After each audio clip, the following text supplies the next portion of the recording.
I just started my own new church in my basement. This counts as Protestantism, right?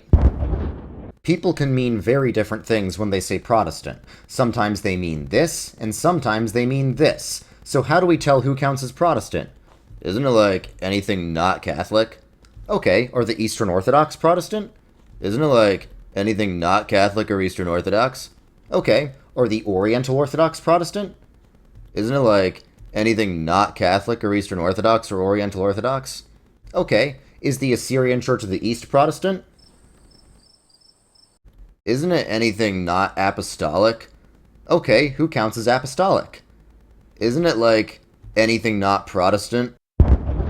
So, we need a clear definition of Protestant that's not just a negative miscellaneous category. Some people say a Protestant is anyone who identifies as Protestant, but not only is this a circular definition, it uses the same logic as the gender identity movement, which defines a woman as anyone who identifies as a woman. Some people say Protestantism is defined by the 5 solas, and therefore if a non-denominational church agrees with these 5 solas, they can count as Protestant. But this definition is just not historically accurate. The Reformers didn't know anything about any 5 solas. They might agree with them in some sense, but they never saw the 5 solas as defining their movement. In fact, the concept of 5 solas didn't even exist until the 20th century, when they were used as Sunday school memorization tactics. It's not like this happened. Alright, time to voluntarily leave the Catholic Church. I am Lusa, and upon these 5 solas I will build my church. And this church is not meant to be a united, visible institution, but a movement of all who agree with these 5 vague phrases, and where anyone can start their own new denomination based on their own personal interpretation of the Bible.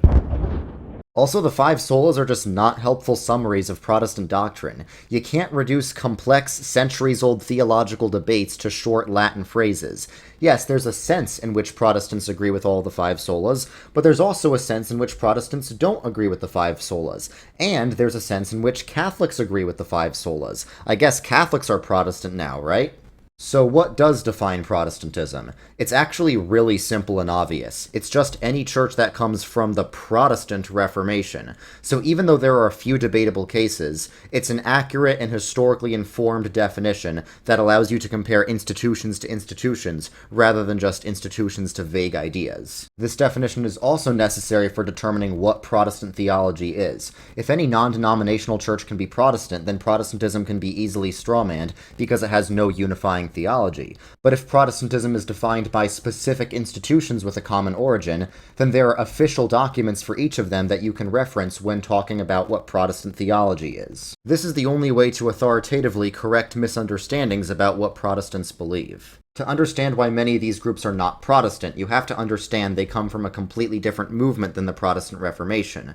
The Reformation was a bunch of Catholics reforming the existing church. They thought the church had gotten corrupt, but not that it had died out. Whereas the Restorationists each thought that the church had died out, and it was their job to rebuild Christianity from scratch. Of course, rebuilding the church looked different for each Restorationist group.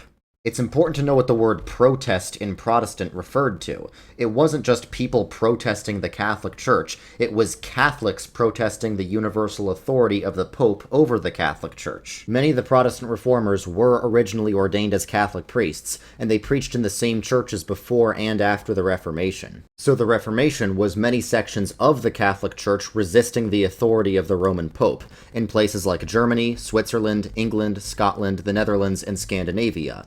Most Protestants believed the church should be run on a national rather than a global basis, which is what the Eastern Orthodox churches had always been doing anyway. So the Protestant churches weren't started 500 years ago. Institutionally, they're just as old as many of the Catholic and Orthodox churches, and the Reformation was just them reverting to a time before the Bishop of Rome exercised universal authority over them. Now, during this time, there were some radicals floating around who didn't want to submit to any established churches, Catholic or Protestant, and they were persecuted by both Catholic and Protestant countries. Now, modern-day non-denominationals are a lot more like these people than any of the Protestant churches. In America, the mainline Protestant denominations are either extensions of European state churches or remnants of colonial churches. So mainline Protestants ended up being America's de facto state church and founding America's most important institutions. But in the 1800s, during the Second Great Awakening, people became suspicious of all institutional churches and became the Restorationists. The 1800s spawned many cults, mainly because of the Restorationist movement. There were so many of them because there are so many different ways people thought of how to rebuild Christianity. The Restorationist movement wasn't unified, and not all of it was equally heretical, but there were a few common themes. Number one, a rejection of creeds and confessions. Number two, the belief that the church had died out and needed to be restored. And number three, a rejection of any traditional understanding of the sacraments. During the Second Great Awakening, many Baptists were influenced by the Restorationist movement and abandoned their original Protestant beliefs. And the Restorationist movement gave birth to the first non-denominational churches. This was the first time anyone could even conceive of a church that was not part of any larger organization, hierarchy, or tradition. There were some precursors to non-denominationals like the Anabaptists during the Reformation, but they were at least part of some unified tradition. America was the ideal breeding ground for this type of Christianity for two main reasons. Individualism, where people think they can do church however they want, and capitalism, where non-denominational churches function a lot like corporations. Now, some people might say, even if the Protestant Reformation is different from the Restorationist movement, it still led to it, because the Restorationist movement wouldn't have happened without Protestantism.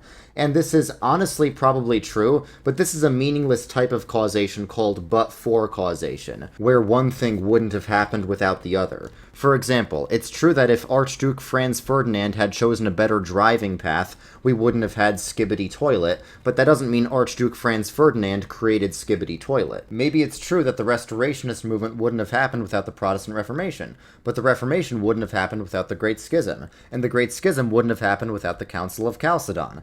So I guess all of Chalcedonian Christianity is responsible for modern rock concert churches, and now we all have to become Oriental Orthodox.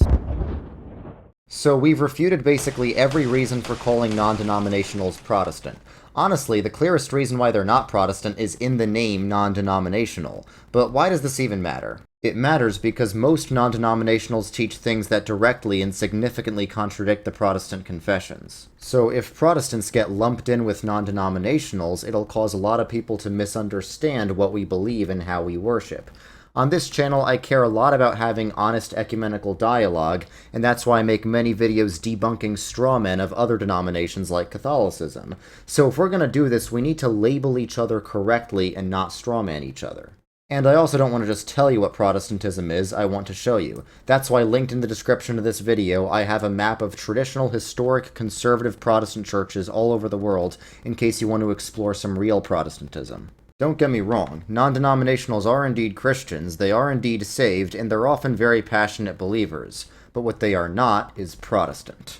Thank you for watching this video. If you enjoyed it, please consider subscribing to my Patreon to support my channel while I'm in seminary. You'll get access to exclusive content, and depending on which tier you subscribe to, you can request whatever video you'd like. The link for that will be in the description. Also, if you want, check out my other social media platforms, which will also be linked in the description. Also linked is the website for my nonprofit, Presbyterians for the Kingdom, so you guys can keep up with the work I do trying to fix my liberal denomination.